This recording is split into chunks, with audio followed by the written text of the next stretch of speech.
inserting an element in an array. In the insertion operation, we can add one or more elements to the array. Based on the requirement, a new element can be added at the beginning, end, or any given index of the array. If an element has to be inserted at the end of an existing array, then the task of insertion is going to be quite simple. We just have to add 1 to the upper bound and assign the value, that's it. So let's see how insertion can be performed at the end in an array. For example, the value which I want to insert, the new value which I want to insert is 20, and the position I want to insert is going to be at the end, which means it's going to be very easy. And the array size is 8, in which the n number of elements I have stored in an array, n value is going to be 6, which means there are 6 elements I have stored in an array with the array size 6. Now I want to insert value 20. Since I want to perform insertion at the end, it's going to be very simple. I'm going to set my upper bound value. Upper bound is the last position of the data element. This is going to be my upper bound. I'm going to set my upper bound equals to upper bound plus 1, which means upper bound is currently pointing at index 5. Now if I increment, I am going to set my upper bound equals to upper bound plus 1. Now upper bound is 5. I am going to set my upper bound equal to upper bound plus 1, which means upper bound would be pointing now at 6. Now in the place of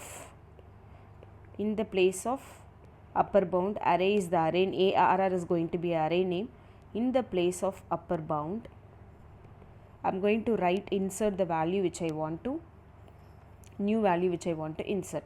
The new value which I want to insert here is 20.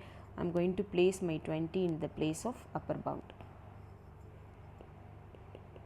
Exit. That's it.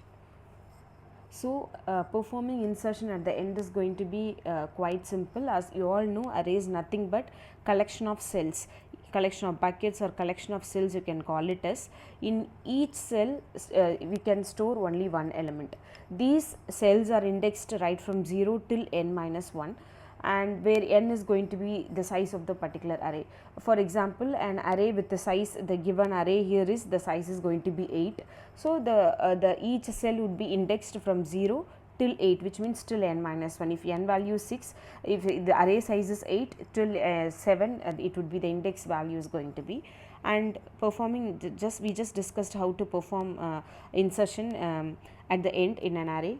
Now let's see how to perform insertion at the middle or at the end, other than the at the beginning. For example, like other than the last position, if you want to perform insertion at any other position, it's going to be tough. Why? Because you are supposed to shift each element one position to its right. For example, if I want to perform insertion at position 3, which means I want to insert my new value at position 3.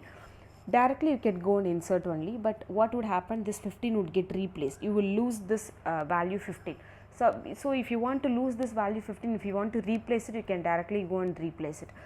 You want to perform insertion without losing the value, means you have to no other go right from the position till last, all these elements you are supposed to shift one position to its right, so that the space would be created to store the new value. The very first step is, if you want to perform insertion at the beginning or at the middle, somewhere in the middle, if you want to perform insertion, the very first step is you are supposed to shift all other elements one position to its right. Let's write the pseudocode for it. Use for loop, and I must start from n minus 1. Now I will create a new array. This is the array.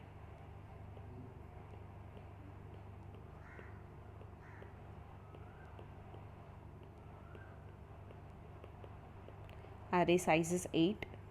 Already there are elements 10, 15, 20 and 25 and 30.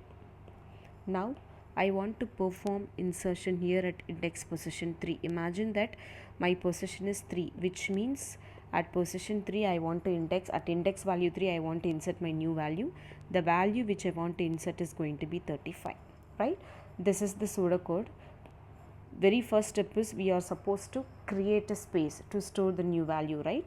So you start from n minus 1. Here n value is Total number of elements which are stored inside an array is 6, which means your I should start from n minus 1. N minus 1 is 5.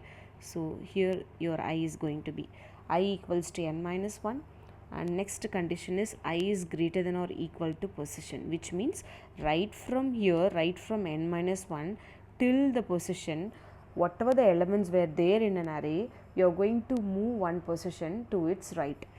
So this is the condition, I greater than or equal to position, and then I minus minus. Why? Because you are going to traverse backward, right? You are like, once the 30 is shifted, you are supposed to decrement your I here, and again you will be moving 25, you will be shifting 25 to its right.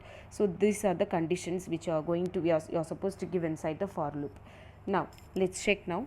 Your I is equal to n minus 1. Yes, initially my I equals to n minus 1. Check whether I is greater than or equal to position. My position, the position where I want to insert is 3. Yes, I is greater than position only, it satisfies the condition. If so, your next step is going to be, in the place of array of I plus 1, you are going to write array of I value. Your I plus 1 is this position, right? In the place of array of I plus 1, I am going to write my array of I value. Array of I value is 30, and then again decrement your I. After decrementing, I would come here, again check for the condition whether your I is greater than or equal to position. Yes, I is greater than position only. If so, in the place of again array of I plus 1, you are supposed to write array of I. Yes, in the place of array of I plus 1, I am writing array of I. After writing it, you are supposed to decrement your I. Yes, I have decremented my I. Check for the condition. Now I would be pointing I equals to 3, whether I is greater than or equal to position. Yes, I is equals to position. If so, follow the condition, perform this statement, array of I plus 1 equals to array of I. I have written here 20. Now again decrement your I. Now your I value is 2.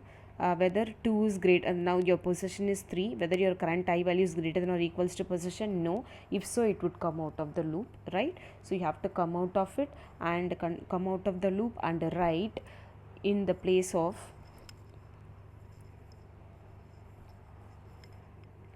set n equal to n plus 1. Why? Because after inserting one new value, your n value would become n plus 1, and in the place of position, now you can insert the new value which you want to insert. So in the place of position, n value would become 7 now. Initially it was 6, now it would become 7. In the place of n plus 1, in the place of position, this is my position, right? In the place of position, I am writing my new value 35. Now I can write 35 here now. That's it. This is how we are supposed to perform insertion. If you want to perform at the end, simply you can increment your upper bound value, and in the place of upper bound you can insert a new value. Otherwise, somewhere else if you want to perform insertion other than the last position, no other go. First you have to shift all your position, one position to its right, create a space for it, create a space in the so and so position, and then only you can insert a new value. Thank you.